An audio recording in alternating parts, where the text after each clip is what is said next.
Canada Post workers hit the pavement, taking to picket lines today as the union launches a nationwide strike. Good afternoon. Canada Post is back in the throes of a national strike, and the corporation says mail and parcels are no longer being processed or delivered. It comes after Ottawa ordered sweeping changes to make the Crown Corporation financially viable. CTV's John Musselman is live at a Canada Post processing plant this afternoon with all the details. John. Well, Michelle, you mentioned those sweeping changes. That has union workers here quite upset. In fact, they are on strike. This is the Eastern Avenue sorting depot. Now, the workers are concerned here because they say this is a surprise attack on their membership. Now, here's what we're going to talk about really is the government is talking about getting rid of door-to-door service. And if you get rid of door-to-door service, you need less carriers. And that's one problem the union has with this announcement. And of course, Canada Post has been arguing for the last year that they're running basically a broken business model. They're hemorrhaging millions and millions of dollars, and they need to make changes to be able to compete with some of the private couriers.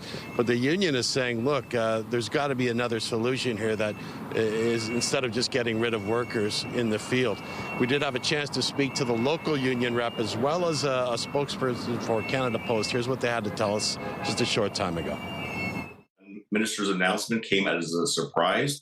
The union was given no forewarning that he was going to make or announce these changes.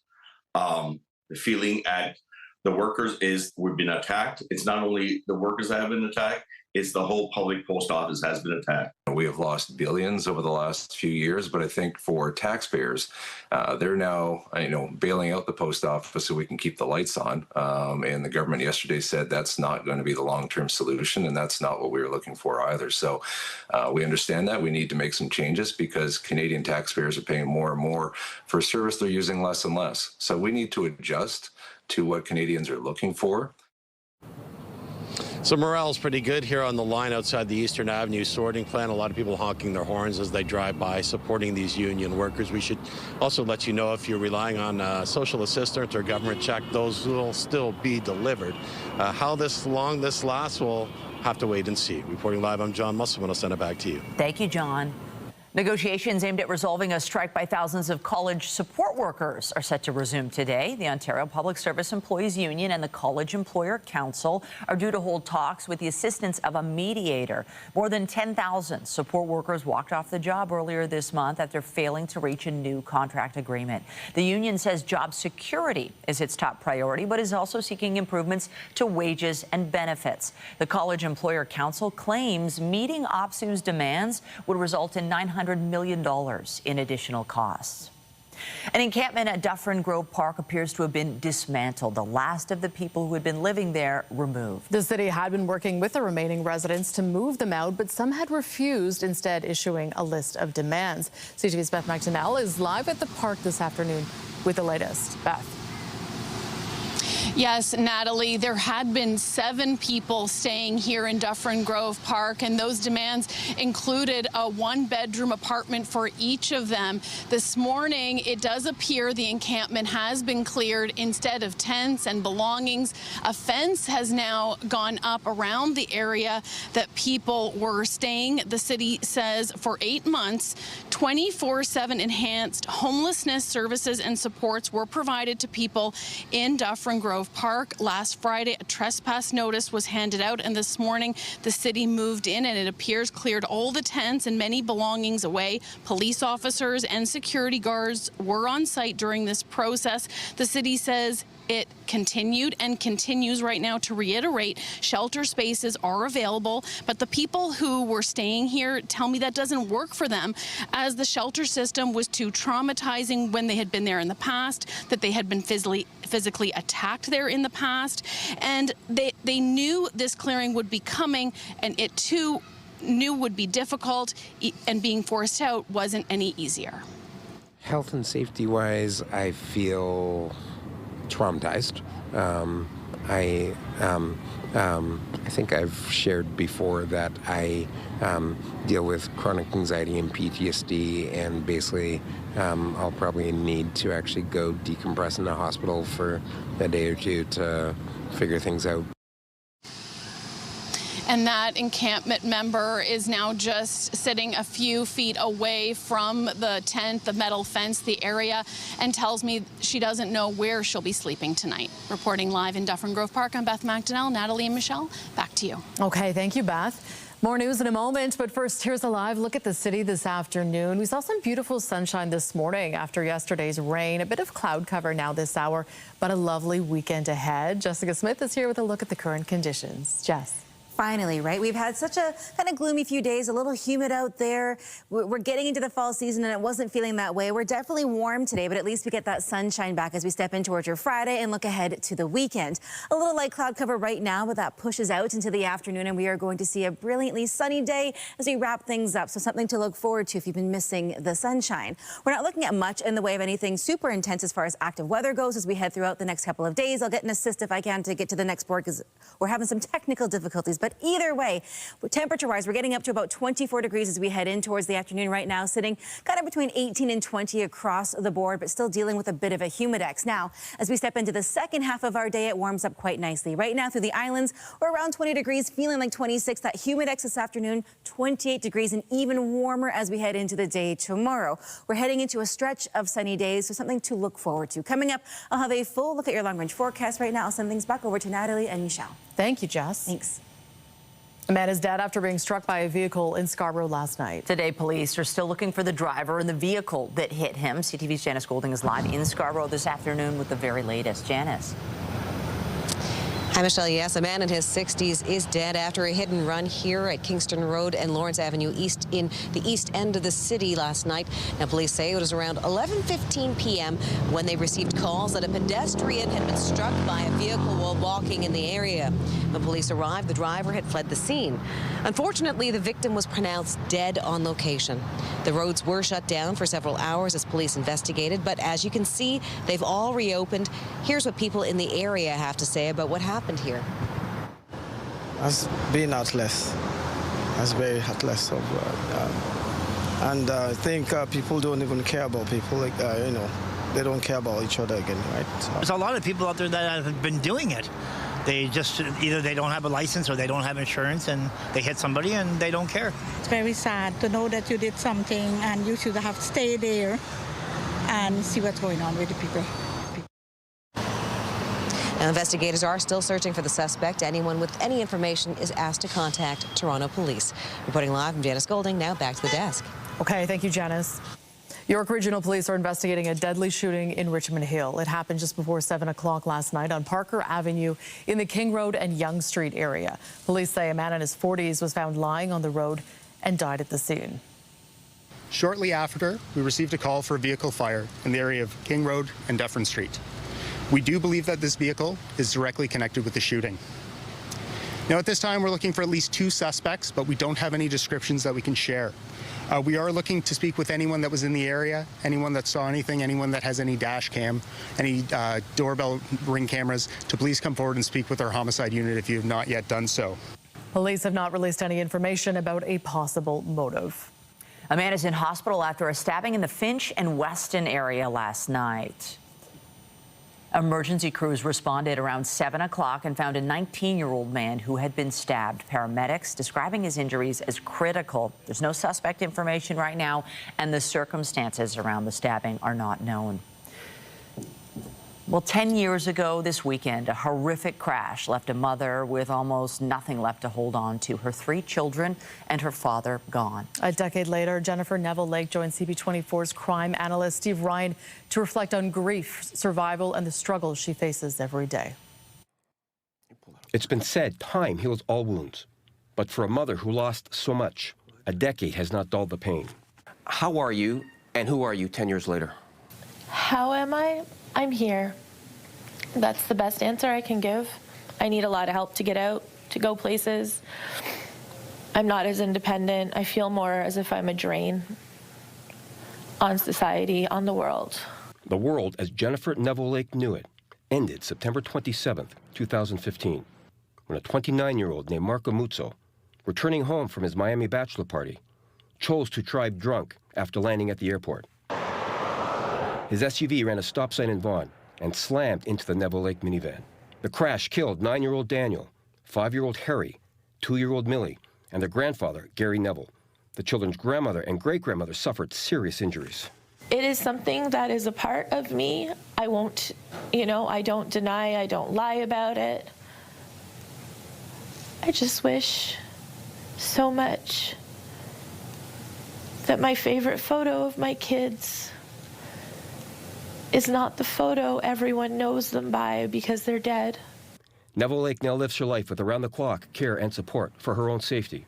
Over the years, the overwhelming pain, compounded by the death of her husband Edward, who took his own life, and a house fire that destroyed precious memories of her beloved family.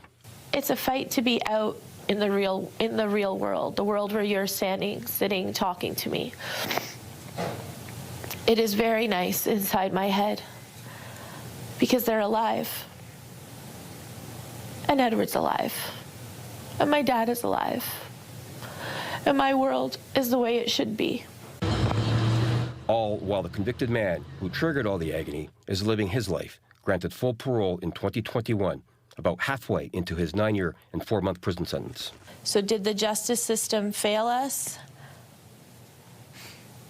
All I know is they didn't come home and my sentence doesn't end. My sentence lasts forever. Neville Lake draws strength in the people around her that show her grace and compassion, shows a rare smile when asked about her favorite memories, and finds purpose with her charity, Many Hands Doing Good, designed to honor her children and father's passion. Many Hands Doing Good is my legacy that I'm building, that I'm leaving behind. I hope it'll reach more kids and more families, because every time we help someone, it makes me feel good too. To watch Steve Ryan's full conversation with Jennifer Neville Lake, you can head to our website, ctvnews.ca. One day after the Premier announced the province would be putting the brakes on speed cameras, calls are continuing to allow cities to keep them. This morning, a group of concerned residents gathered at City Hall to voice their opposition to the Premier's plans, saying they believe the move will make the city's streets less safe. CTV's Allison Hurst joins us live with the details. Allison. Natalie, opponents all gathered today. There are members from parents, community groups, and city councillors, and they're all coming together, urging the province to reconsider. Backlash is growing against the province's plan to remove all speed cameras. What the hell, Mr. Ford? Kendrew Pape's sister was killed while crossing the street in 2018. The human cost is way too high for us to be gambling on big signs and flashing lights. Premier Doug Ford made the announcement yesterday that his government will be passing legislation that will remove all speed cameras from municipalities across the province, calling the devices a cash grab. Our children deserve safe streets, and I'm asking you to stand up for them and keep speed cameras in place. If the Premier were to succeed, it would be a death sentence for someone somewhere. Speaking to reporters after the announcement, Mayor Olivia Chow said she believes the decision is wrong. Several of the city's councillors backed that claim up this morning. This is about a threat to the safety of children. It's a direct threat to the safety of all pedestrians, especially seniors. Don't take a tool out of our toolkit. That's the message to the Premier. Still, the province's Minister of Transportation says they're ready to defend their decision. It's about proactive rather than reactive. You go through a school zone, if you're 20 over, these cameras will send you a ticket 3 weeks later. What we believe in and what we think is stopping that speeding at the point of entry. Adding that they'll set up a fund that will support measures to extend curbs, speed bumps, and roundabouts. We're absolutely ready to defend our position on that, but ultimately we believe we have the right to protect the taxpayer. While also at the same time working with municipalities to ensure safety on our roads. The legislation is expected to be tabled when the House returns. The province wants all municipalities with these speed cameras to put up warning signs in school zones asking drivers to slow down. They want that done by November 14th, and they say that they are prepared to work with municipalities on traffic calming solutions. Reporting live, I'm Allison Hurst. Back to you in studio. Thank you, Allison. To Queen's Park next, where the government is announcing a hiring freeze across many provincial agencies and boards. It comes as the province is also releasing the public accounts with a much lower deficit than first thought. CTV's Queen's Park Bureau Chief Siobhan Morris is live with the details. Siobhan. Well, those figures are a look in the rearview mirror at what the government actually spent in the fiscal year that ended March 31st, 2025. That's just in the first few months of our trade war with the United States. As you mentioned, Michelle, the deficit did come in much lower than it had initially been projected. It was expected to be $9.8 billion. It actually ended up at $1.1 billion. The government says that's thanks to higher than expected revenue, more money coming from the feds as well. But the budget watchdog, remember, has forecast that much deeper deficits are coming with those tariffs still in place. We'll get an updated snapshot of Ontario's finances in the next few weeks. Despite the government saying that things are looking up, it is enacting today a hiring freeze at its agencies and boards. That's places like Ontario Lottery and Gaming, the Royal Ontario Museum, the LCBO, and Metrolinx. Important to know here, though, that frontline staff is not affected. This is absolutely not a cut to public services. It's a cap on hiring. And as I said, agencies have grown more than the Ontario Public Service over the last few years. So they have sufficient resources to deliver on the mandate. If they feel that they don't, as I said, they'll be able to come forward through the planning process to work with their ministers and with their ministries to get approval for those plans. We want to make sure that they align with our government priorities. I did ask the minister if there was any plan to reorganize any of these agencies. Metrolinx in particular has been criticized for the number of VPs they carry. She would only say that they're continuously looking at that sort of thing, but there's no specific plan, it doesn't sound like. Reporting live from Queen's Park, I'm Siobhan Morris. Natalie and Michelle, back to you. Thank you, Siobhan. The Prime Minister is in the UK today, meeting with several other world leaders to discuss security and trade. Mark Carney spoke about Canada reaching out to other countries amid the ongoing trade war with the United States. We were over-reliant on one trading partner. We can address it by building at home and diversifying, we'll get to it, I'm sure, with like-minded trading partners around the world. That's not everybody in the world, but countries that share our values, share a commitment to open markets. And again, that can more than compensate for what's happening elsewhere. And the key thing is it gives people agency. We're in charge. We're not reliant on a decision that's taken outside our border. Carney said like-minded countries must work together in the face of economic and geopolitical change resulting from the American tariffs. He is meeting with the leaders of the UK, Australia, Spain, and Iceland. Meanwhile, Donald Trump has announced a new series of tariffs. They include 100% duties on branded drugs, 25% on heavy-duty trucks, and 50% duties on imported kitchen cabinets and bathroom vanities, as well as 30% on upholstered furniture. The U.S. president says the decision was made to protect the American manufacturing industry and national security. There aren't many details yet about the new tariffs, so it's unclear what effect they ultimately may have for us here in Canada. They do take effect October 1st. Israel's prime minister addressed the United Nations General Assembly this morning. Benjamin Netanyahu called the recent recognition of a Palestinian state by Canada and some other countries a, quote, disgraceful decision. These are the people you want to give a state to? What you're doing is giving the ultimate reward to intolerant fanatics who perpetrated and supported the October 7th massacre. Giving the Palestinians a state 1 mile from Jerusalem after October 7th is like giving Al-Qaeda a state 1 mile from New York City after September 11th. This is sheer madness. It's insane, and we won't do it. Netanyahu said recognizing a Palestinian state will encourage terrorism against Jewish people. He also spoke about the hostages taken by Hamas nearly 2 years ago and threats from Iran. Dozens of diplomats from various countries walked out during the speech. Canada's ambassador remains seated. A former director of the FBI has been indicted in the United States. James Comey, charged with giving a false statement and obstruction of justice. He is accused of lying to Congress. The grand jury indictment makes Comey the first former senior government official charged who was involved in the investigation into Russian interference in the 2016 election. U.S. President Donald Trump has for years called that investigation a hoax and a witch hunt. Comey says he is innocent. Jess. After a few days of rain, the sunshine finally returning just in time for the weekend, and temperatures are on the rise. So if you like a warmer fall, well, we've got that in spades as we head throughout your Friday, Saturday, and Sunday. This afternoon, a mix of sun and cloud, 24 feeling like 28 with a light westerly wind in that sunset time, 7:06 p.m. Quick look ahead to your weekend, not too bad, well above the seasonal norm of 18 both days, and the humidex values into the 30s. Coming up, I'll have a full look at your long-range forecast.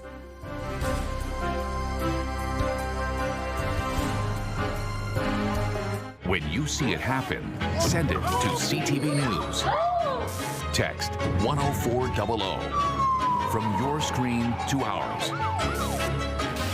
Text 10400. Well, it's a fabulous Friday weather-wise. We've been waiting for things to clear out. Now we've got some sunshine, even though there's a bit of cloud this hour, and we have warmth, and it's taken us right into the weekend and beyond. Overall, I think September has been fabulous. This week has been a little bit wet, but, you know, it's felt like a bit of an extended summer, I've thought at least. It really has, and we are well above seasonal today and right through the weekend. So it is kind of nice. It's that transition into fall that I think folks are ready for, cooler weather, and Mother Nature was like, haha, just kidding. It is going to be really, really warm outside over the next few days. We are looking at humidex values this weekend into the 30s. If you like the warm fall weather, we have that in spades. Weather is brought to you by the Presler Law Firm. Injury lawyers, you don't pay unless they win. Now, it feels like it's been 84 years since we've seen the sun. Bonus points if you get that reference for them, that movie. But anyways, it is a beautiful start to the day. A little bit of cloud cover out there, lots of sunshine, and it is such a welcome change, right? It's been a really gloomy couple of days. We've had those really dark starts to the day, but as we step into your Friday, we look ahead to your weekend, and we go through your almost the entire week next week. We are above seasonal with a beautiful amount of sunshine. So if you do have fall activities, you want to be outside, get outside, you're going to have lots of opportunities to do so. Temperature-wise, we should be around 18 for that daytime high, and we are nowhere near that as we head throughout your Friday, your weekend, and the bulk of next week. So it is a little humid out there today, so if you don't like that humidity, it's going to be a little challenging today. Right now, sitting at 21, it feels like 25, a little cooler anywhere kind of north of Wyerton, but for the most part, central, southern Ontario, eastern Ontario, we're holding on to a decent amount of warmth throughout the day today. Northern Ontario, you've already had a cold front pass through that's dropped your temperatures down. It will pass through southern Ontario, but it doesn't have as much of a dramatic effect for us here. As we head throughout your afternoon, 24, feeling like 28, those humidex values, upper 20s, low 30s. A pretty light westerly wind start to finish, so it is great. If you can get outside for a little fresh air break this afternoon, highly recommend.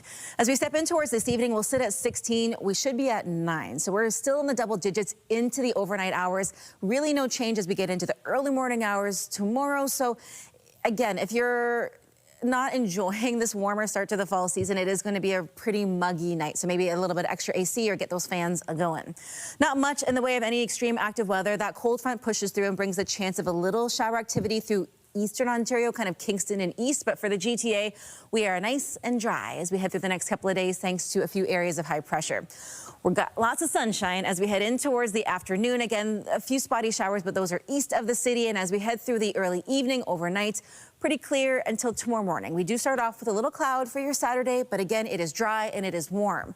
As we head throughout your Saturday, pockets of sunshine here and there, maybe a spotty shower areas, again, a little further north of us. But for the most part, the GTA, if you're heading out to a fall fair, you're still playing sports outside, you want to get out for a walk, get those steps in. Temperature-wise, it's pretty nice, and we're not dealing with any rain.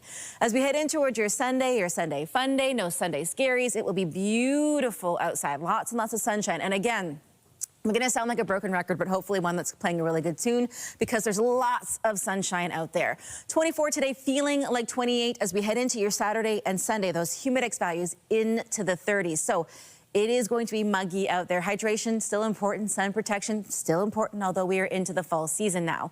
Overnight lows still into the double digits right through until Monday. Monday looking to be beautiful. Once again, lots of sunshine. A few areas of high pressure keeping us nice and clear and dry after those few days of rain that we've had. As we step in towards the middle and end of next week, we start to trend a little closer to seasonal. Still quite comfortable outside, but much closer to seasonal. As we head into Truth and Reconciliation Day on Tuesday, beautiful sunshine, 24 for the high, 7 for the low, so closer to the seasonal norms overnight.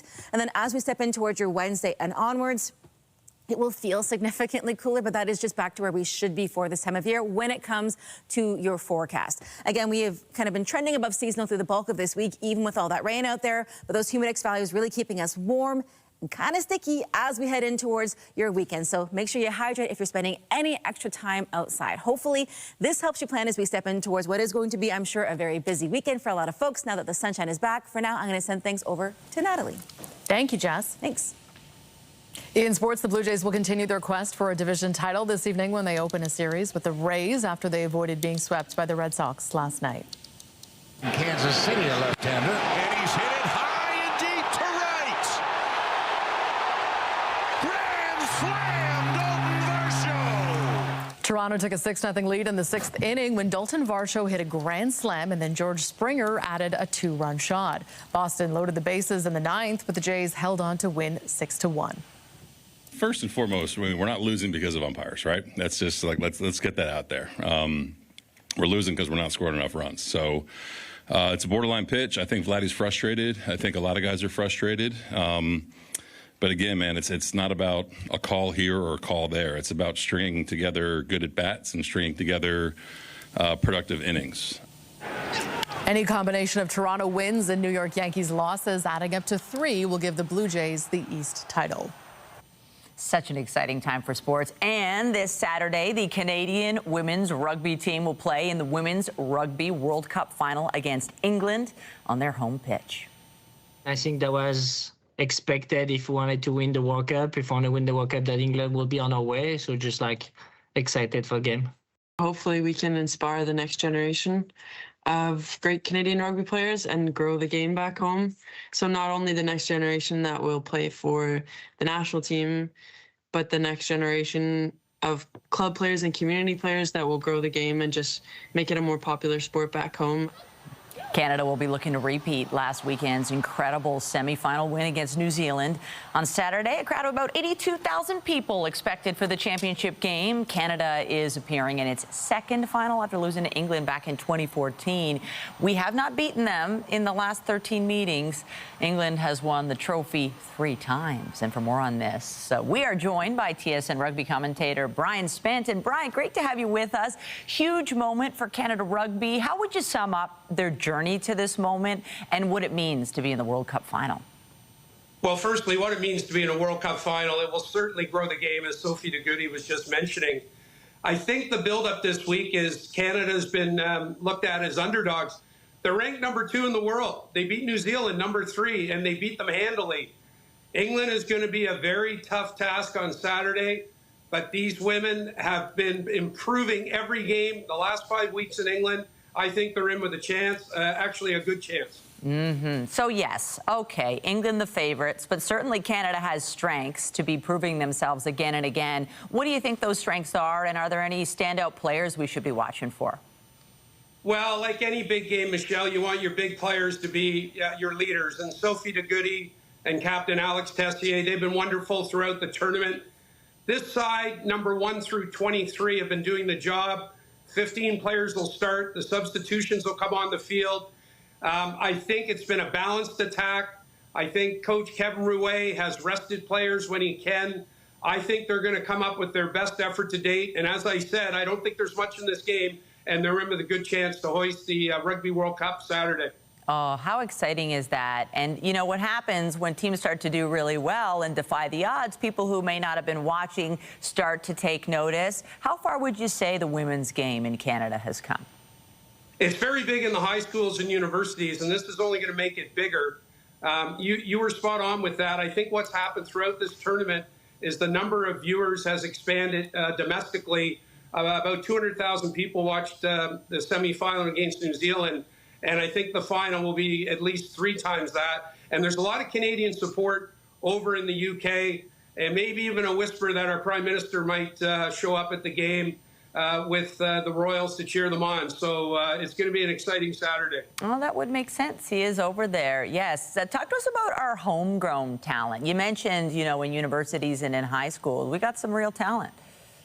Yeah, 29 of these 32 players play in the Canadian university system. It's a very good competitive program coast to coast. They have a national championship. The high schools keep getting bigger and bigger. And I can't wait until spring rugby starts in the high schools, and the numbers, I think, are going to be exponentially higher based on this charge by these women.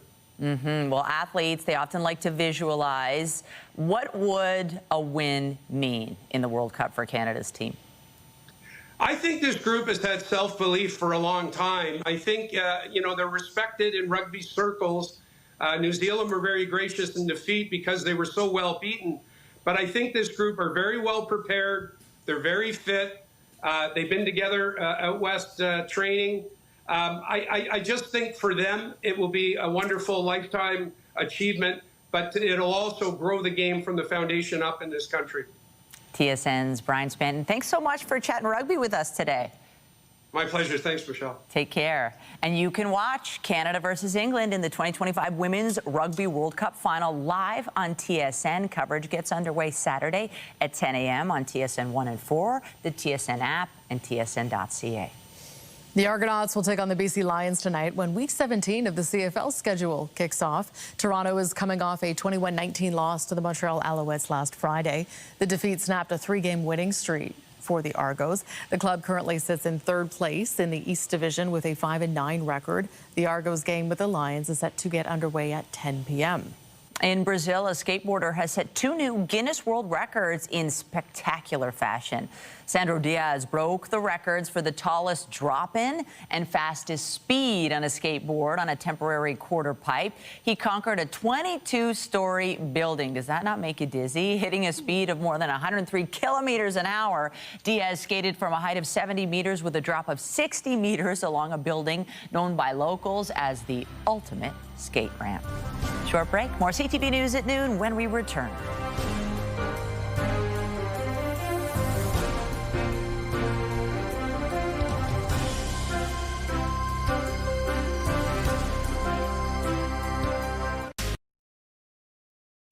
There is promising news out of the UK for those living with Huntington's disease. An experimental gene therapy has been found to slow the progression of the disease. It marks a major step toward a potential first genetic treatment for the condition. According to drug maker Unicure, patients who received a high dose of its AMT-130 therapy for Huntington's disease saw disease progression slow by 75% after 36 months.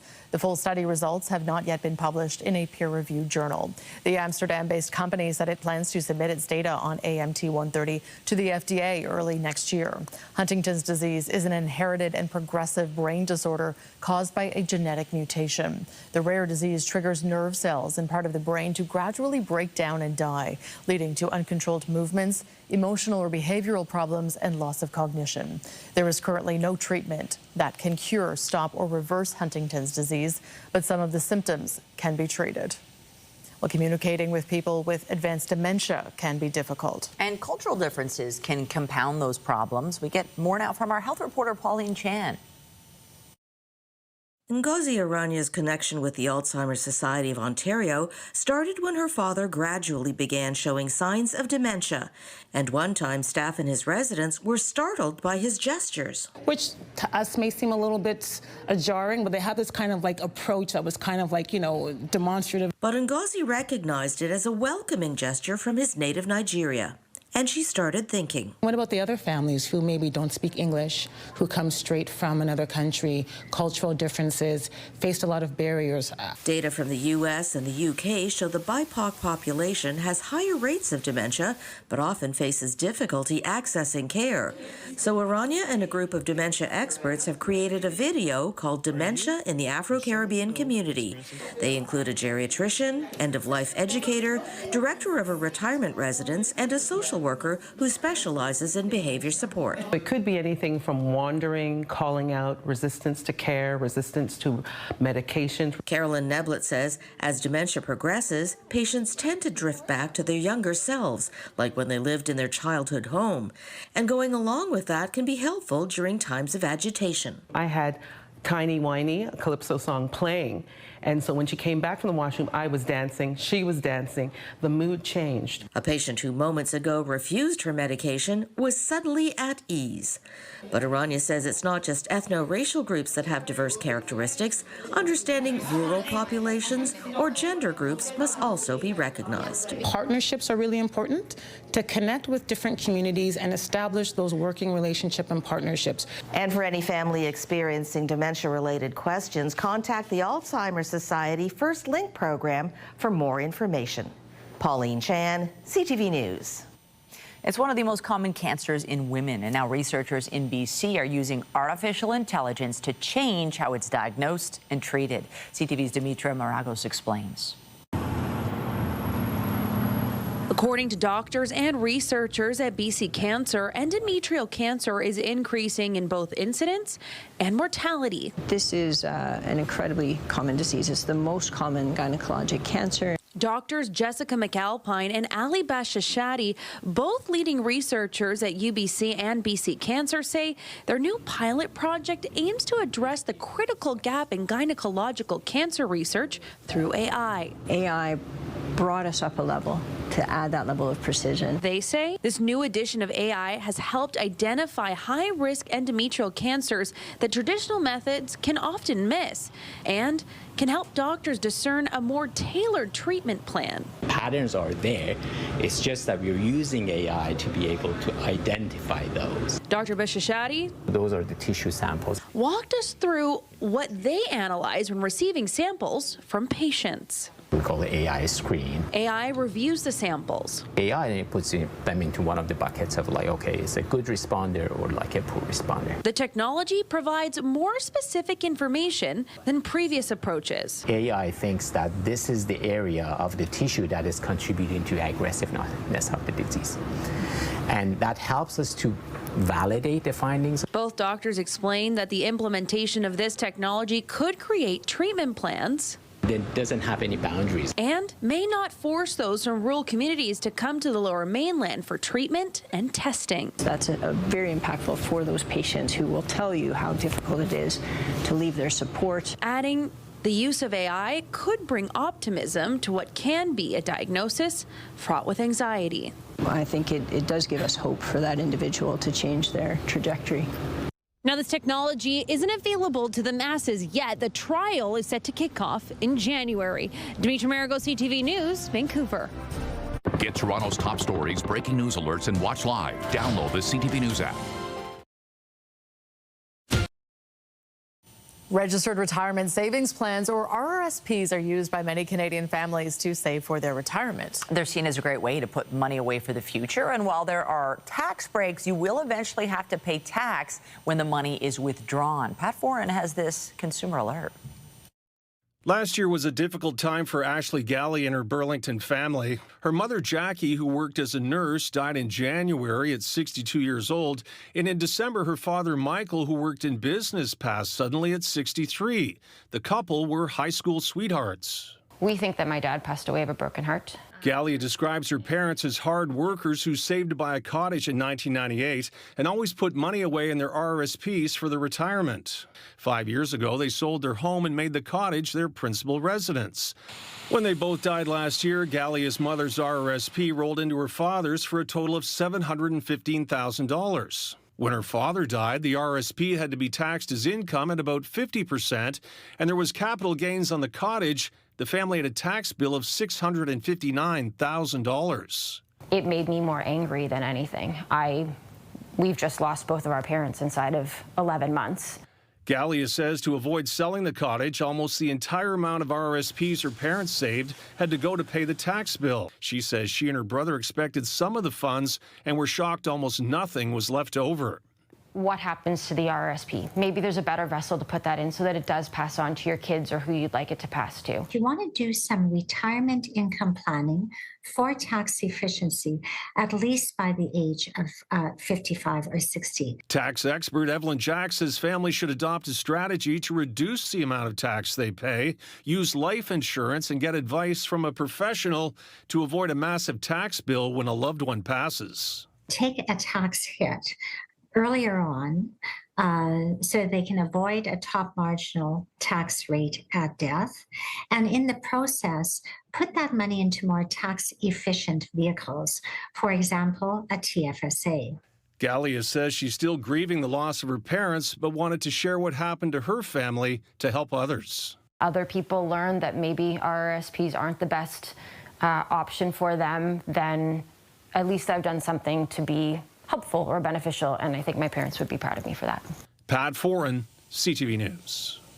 A big recall is underway for some Canadian Hyundai owners. 44,000 SUVs are being called back to check out a possible issue with the seatbelts. It affects the Hyundai Palisades models for the years 2020 to 2025. Some belts in the driver, front passenger, and second row seats may not latch properly.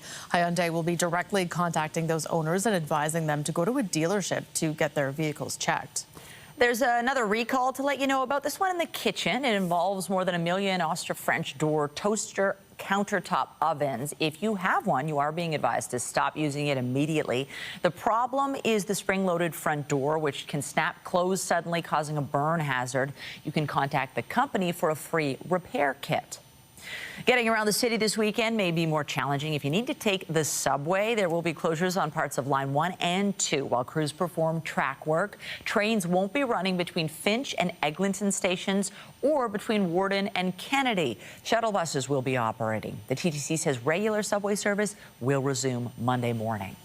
There will also be changes on the Lakeshore West line for GO Transit riders to keep in mind this weekend. Metrolink says there will be no train service Saturday and Sunday between Oakville and Exhibition GO due to construction. GO buses will run between Oakville and Clarkson GO before traveling direct to Union Station. Trains will run between Union and Exhibition as well as between Oakville and Niagara Falls GO. Well, skateboarding pigs, a custom-made banana car, and some extraordinary donkeys were among those being recognized in the 2026 Guinness World Records book. Bamboo has really long ears, so you would expect him to have really good hearing. But, in my opinion, sometimes I think he's deaf, or is it just to us? At 167 centimeters tall, Derek the donkey from the UK took home the prize for tallest living donkey, while his companion Bamboo won the title of longest ears at just under 90 centimeters. Norbert the pig also scored a spot, pushing a skateboard 10 meters in 11 seconds. And what started as a crazy list of what could be turned into a car ended with the award for the longest banana car. More than 2,000 new records were added to this year's edition. Who knew donkeys could be so big? All right, coming up, marking a major milestone, Community Centre 55 is celebrating half a century of bringing together neighbors in the beaches. We'll have the details after the break.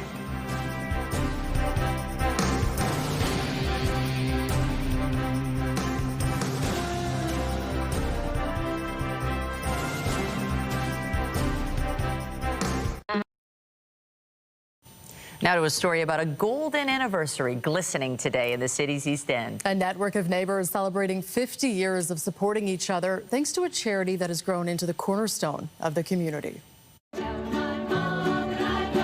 In the heart of the city's East End, there is a place that for 50 years has done so much good within its walls. This is a place where if you want to help anybody or get some help on any subject, this is your place to go. Community Centre 55, which today marks half a century of bringing together neighbors in Beaches East York. It's not just historical in that we're celebrating 50 years. It's really an institution in this community. It is a second home for so many folks. A second home that invites East Enders out for a sunny September barbecue. It's nice to come out here and get together, meet all your friends that you haven't seen in a long time, right? Nice and lefty. Providing programming for seniors, kids, and everyone in between. They have lots of books. They have a library there for older people they can go in. They have bus trips.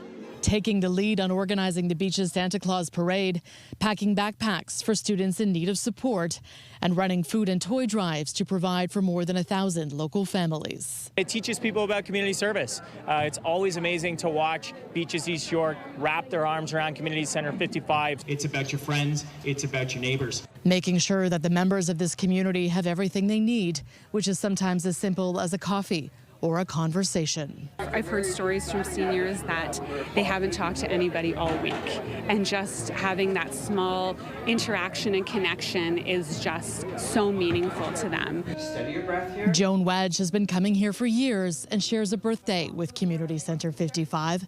She turns 90 today. It's good for the seniors to have a safe place to go when you're people with the same interests. Thank you, Sunshine. And often that shared interest is helping others. Volunteers are the backbone of the charity and fundraising initiatives that give back. Neighbors serving neighbors. They're just great people. They help the community, and they always smiling, never say no to people. And so as the center celebrates 50 years of success in connecting community, the hope is that this hub will continue to build up Beaches East York in the spirit of service for 50 more.